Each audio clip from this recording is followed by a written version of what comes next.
Good morning friend, welcome to my YouTube channel the civil servant of mankind. अभी इस video में हम लोग देखने वाले हैं क्वेश्चन नंबर 81 से लेके 90 तक।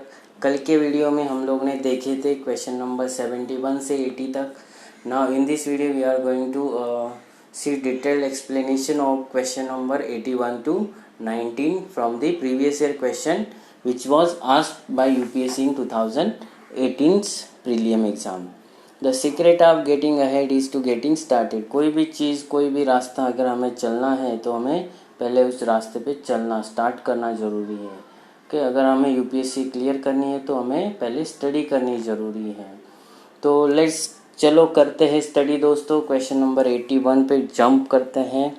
क्या है question number 81? With reference to the government of India public sector banking, okay, with reference to the governance of public sector banking in India, consider the following statements. Capital infusion, first statement है capital infusion into public sector bank by the government of India has steadily increased in last decade. Okay, it is not a steadily, okay, steadily increase नहीं हो रहा है, तो first statement तो wrong है। ठीक है।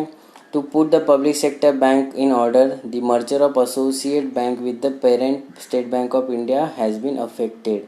Yes, affected होगा क्योंकि नॉन परफॉर्मिंग जो एसेट है, okay, capital infusion has not been a steady, therefore statement 1 is wrong, जो मैंने ऑलरेडी बताया है। Which of the statement above is a correct है? 1, 2, both 1 and 2, neither 1 nor 2. And though one of the most desired objective of consolidation of bank in the streamlining of banking operation and reduce their NPA burden, तो statement 2 यहाँ पे correct हो जाता है। तो option B is the correct answer. Option B यहाँ पे हमारा करेक्ट हो जाता है दोस्तों। ठीक है, straight forward question. Now let's move on question 82। क्या है क्वेश्चन 82? क्वेश्चन 82 है consider the following statements, consider the following items. First, cereal grain hulled. Second, chicken eggs cooked, fish processed and canned, newspaper containing advertising material. Which of the above items are exempted under the GST, that is good and service tax? ए है 1 only, B है 2 and 3, सी है 1, 2, 4, D है 1, 2, 3, 4, that is all the above. तो cereal grain जो भी finished product हो गए, finished product है, previously GST council impose 5% rate on GST on hulled grains but later it reduced to 0%। ठीक है, तो फर्स्ट जो है फिर चिकन एक कुक चिकन एग्स, उस पे ऊपर भी 0% जीएसटी है। फिर फिश प्रोसेस एंड कैन के ऊपर 5% जीएसटी रेट है। न्यूज़पेपर कंटेनिंग एडवर्टाइजिंग मटेरियल, उसके ऊपर 0% जीएसटी रेट है, बट एड के ऊपर 5% जीएसटी है, न्यूज़पेपर के ऊपर नहीं है। ठीक है, तो देखिए यहाँ पे हमारा क्या क्या होगा फिर 1, 2 and 4 इस पे जीएसटी एग्जेम्प्टेड है। ठीक है, तो cereal gain hold, chicken egg cooked and newspaper containing advertising material, that is 1, 2 and 4 are exempted from the GST, that is 0% GST rate है उन पे, that is C is the correct answer। हमारा C यहाँ पे correct answer होगा। ठीक है, but अभी ये चेंज किया है बहुत सारे, 2018 के लिए रिलेवेंस था। ठीक है, now let's move on question 82। क्या है question 82? Consider the following statements. First, the definition of critical wildlife habitat is incorporated in the Forest Act 2006. Second statement है, for the first time in India, biogas have been given habitat right. It's not biogas, it is biogas. No, it is biogas only. Third, Union Ministry of Environment, Forest and Climate Change officially decided and declared habitat right of primitive and vulnerable tribal group in any part of the India. Which of the statement given above is are correct? A है 1 and 2, B है 1, 2, 1, 2, इसका option यहाँ पे actually wrong है। ठीक है, ये जो 1, 2, 2 यहाँ पे ये रॉन्ग ऑप्शन दिया गया है। मतलब मेरे से गलती हुई है। तो यहाँ पे हम लोग यहाँ पे लेते हैं 2 and 3, ठीक है। तो बी ऑप्शन है आपका 2 and 3 दोस्तों, sorry for this. And C है 3 ओनली, डी है 1 2 3। जो the phrase critical wildlife habitat है, okay, it is only scheduled tribe and other traditional forest dweller under act 2006, so not the wildlife protection act 1972, ठीक है। तो ये first तो correct हो गया, फर्स्ट स्टेटमेंट करेक्ट है। And union ministry of tribal officially decide, okay, ministry of tribal, not ministry of MEFCC, okay, ministry of tribal decide करती है। तो थर्ड भी रॉन्ग हो गया, तो हमारा ए यहाँ पे आंसर है करेक्ट, 1 and 2 करेक्ट है, ठीक है। Got it. Now let's move on question 84। Question 84 क्या है हमारे, कंसीडर द फॉलोइंग स्टेटमेंट्स। क्या है क्वेश्चन, ए है बर्ड्स, बी है dust blowing, rain, wind blowing, which of the above spread plant disease. ऐसे कौन से फैक्टर है जो प्लांट डिजीज को स्प्रेड कर सकते हैं इनमें से। तो ए है 1 3, बी है 3 4, सी है 1 2 4, डी है 1 2 3 4। सी देखो, प्लांट डिजीज बर्ड से तो हो सकता है, डस्ट ब्लोइंग से भी होगा, रेन से भी होगा, वाइंड ब्लोइंग से होगा, okay, all are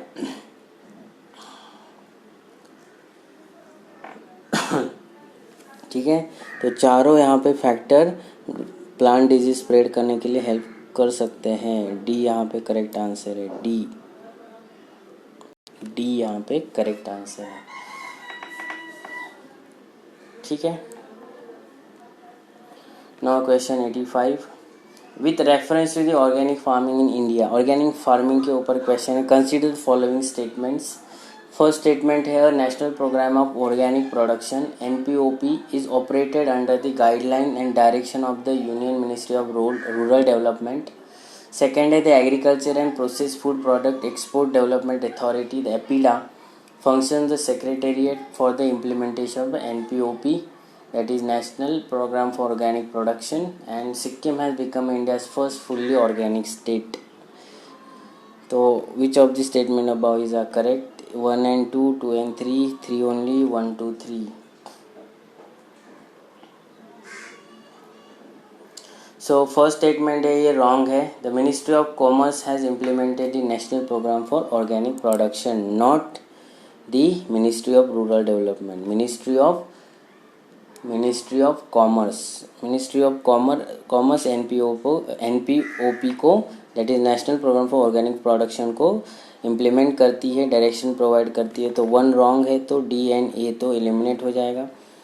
Then this the Agriculture and Processed Food Product Export Development Authority EPIDA functions the secretariat for the implementation of NPOP. Yes, ये करेक्ट है, सेकंड करेक्ट है। Sikkim has become the India's first fully organic state. Yes, ये भी correct है, ठीक है। तो option 2 and 3 is correct, statement 2 and 3 दो। So B is the correct option of question number 85 का जो बी ऑप्शन है वो करेक्ट होगा, okay. Now let's move on question 86। क्या है क्वेश्चन 86 दोस्तों, regarding money bill which of the following statement is not correct. यहाँ पे क्या पूछा है, देखो क्वेश्चन ध्यान से पूछो, नॉट करेक्ट पूछा है। तो फर्स्ट है, a bill shall be deemed to be money bill if it contain only provision related to imposition, abolition, remission, alteration and regulation of any tax.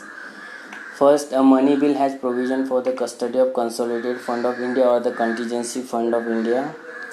C है, a money bill is concerned with the appropriation of money out of Contingency Fund of India. D है, a money bill deals with the regulation of borrowing of money or giving of any guarantee by the central government of India. तो incorrect पूछा है यहाँ पे। तो यहाँ पे देखिए, money bill is concern with appropriation of money out of contingency fund of India, which is a wrong statement यहाँ पे। तो सी यहाँ पे रॉन्ग है, नॉट करेक्ट पूछा है, तो हमारा आंसर है यहाँ पे C. So under article 111, okay, under article 110 definition of money bill is for the purpose of this structure, a bill shall be deemed to be the money bill if it contain only provision imposition, abolition, remission, alteration, regulation of any tax, regulation of borrowing of money, custody of consolidated fund and contingency fund of India, the payment of money into withdrawal of money from any such fund, and the appropriation of money out of consolidated fund of India, not the contingency fund. यहाँ पे बोला है contingency fund, but यहाँ पे है consolidated fund of India से, तो statement C यहाँ पे रॉन्ग हो जाता है. तो option C is the correct, because यहाँ पे पूछा है which is the incorrect. I hope you understand. Now let's move on question 87. With reference to the election of president of India consider the following statement. ये है अब the value of vote of each MLA varies from state to state. Second, the value of vote of member of parliament of the Lok Sabha is more than that of value of vote of MP of the Rajya Sabha. Which of the statement above is are correct? ये second statement wrong होगा क्योंकि दोनों का same होगा. तो first तो correct है, value of vote of each MLA varies from state to state because the number of MLAs are और number of seats in state assembly are vary from state to state. तो इसलिए उनका numbers भी अलग होगा, value भी अलग होगी. तो ऑप्शन ए तो करेक्ट होगा, बट सेकेंड स्टेटमेंट रॉन्ग होगा. तो देखिए, तो फर्स्ट स्टेटमेंट करेक्ट होगा. Second, the value of vote of MPs of Lok Sabha is more than values of, नहीं, ये दोनों का सेम होगा. तो फर्स्ट करेक्ट आंसर है. करेक्ट पूछा है, A is the correct option. ठीक है.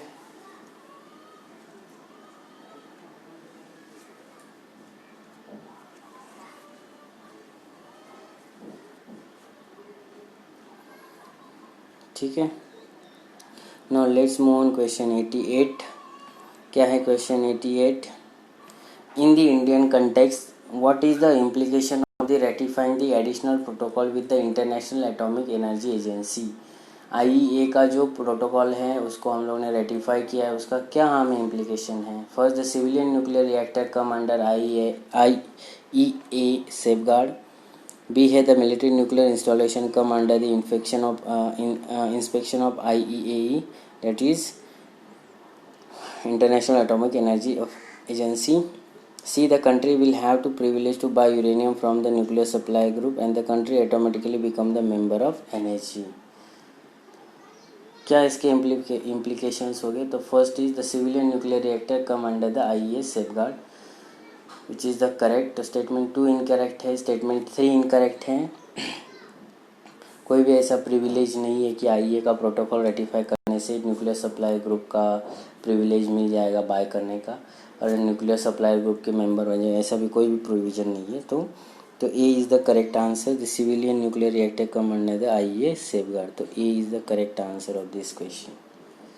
Now let's move on question 89 and second last question of today's lecture. दोस्तों, question number 89 is consider the following countries: Australia, Canada, China, India, Japan, USA. Which of the above is among the free trade partners of ASEAN? ASEAN के FTA that is free trade agreement है, उसके कौन कौन सी countries partner है. तो देखिए, first option है 1 2 4 6. Second B option है 3 4 5 6. सी ऑप्शन है 1 3 4 5. डी ऑप्शन है 2 3 4 6. तो बताइए क्या हो सकता है इसका आंसर.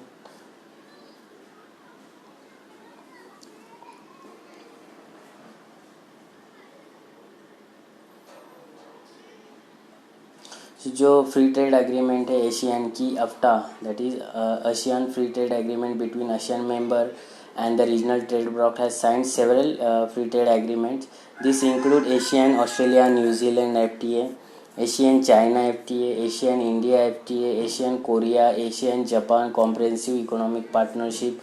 So USA के साथ कोई भी उनकी पार्टनरशिप नहीं है ASEAN की, तो USA तो एलिमिनेट हो जाएगा. 6 एलिमिनेट हो जाएगा तो हमारा सीधा आंसर आ जाएगा सी. अगर एक को भी हम लोग एलिमिनेट कर सके तो सीधा आंसर आ जाएगा.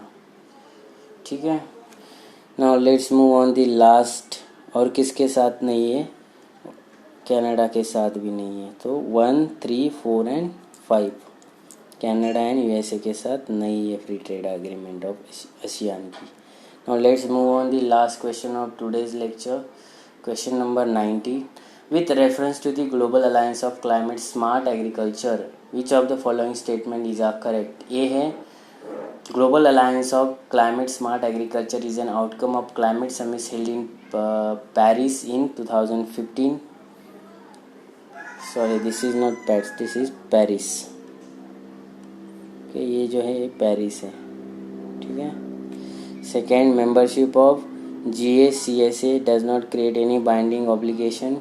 India was instrumental in creation of GACSA, that is Global Alliance for Climate Smart Agriculture. तो जो स्टेटमेंट 1 है इज़ इनकरेक्ट. तो जो क्लाइमेट स्मार्ट एग्रीकल्चर है वो developed by food and agricultural organisations के द्वारा, और हेग कॉन्फ्रेंस में उसको इंट्रोड्यूस किया गया था in 2010 through the paper of climate smart agriculture policy practice and financing for food security adaptation and mitigation. In 2014 में इस इशू को बहुत उछाला गया था कि GACSA is a inclusive voluntary and action oriented multi stakeholder platform of climate smart agriculture. Its vision is to improve food security, nutrition and resilience in the face of climate change, aims to catalyze and help create transformational partnership to encourage actions that reflect an integrated approach. And India is not a signatory at all. तो third statement wrong है. तो third अगर wrong हो जाता है तो हम लोग सीधा एलिमिनेट कर सकते हैं. Direct B is answer. ठीक है, थर्ड स्टेटमेंट अगर रॉन्ग है हमें पता है तो हम लोग सीधा एलिमिनेशन मेथड यूज़ करके आंसर तक पहुंच सकते हैं. ठीक है, which is not binding. Membership does not create any binding obligation. Yes, it provide binding obligation. ठीक है, आई hope you understand the question. दोस्तों हम लोग ने देखे है क्वेश्चन नंबर 81 से लेके 90, टोटल 10 क्वेश्चंस. नेक्स्ट वीडियो में हम लोग देखेंगे लास्ट जो बचे हैं हमारे 10 क्वेश्चन 91 से लेके 100 तक, जो मैं इसका वीडियो कल डालूँगा. ज़रूर देखना उसको. फिर हमारा जो पूरी जो सीरीज़ है प्रीवियस ईयर क्वेश्चन 2018 की, ये पूरी ख़त्म हो जाएगी. फिर मैं जो प्रीवियस ईयर क्वेश्चन हमारे बचे हैं, क्वेश्चन जो 2016 में पूछे हैं, 2015 में पूछे हैं, 2014 में पूछे हैं, वो सब प्रीवियस ईयर क्वेश्चन को मैं इन डिटेल एक्सप्लेनेशन करके अपने यूट्यूब चैनल के ऊपर अपलोड करने वाला हूँ. तो stay tune to the channel. अगर चैनल को सब्सक्राइब नहीं किया है तो चैनल को सब्सक्राइब करिए, बेल आइकन को दबाइए, ताकि जो भी नया वीडियो आएगा उसका नोटिफिकेशन आपको अपने मोबाइल में मिल जाएगा. एंड इस वीडियो को एक लाइक देके ज़रूर जाना है दोस्तों, और इस वीडियो को मैक्सिमम बच्चों तक शेयर करना है, ताकि इसका फ़ायदा जो भी बच्चे 2020 की एग्ज़ाम देने वाले हैं उन बच्चों के लिए ये बहुत इम्पोर्टेंट है. Very very very very very important. So stay tune to the channel. मिलते हैं दोस्तों कल नए वीडियो के साथ, नए क्वेश्चंस के साथ. तब तक आपकी पढ़ाई जारी रखिए और जय हिंद दोस्तों.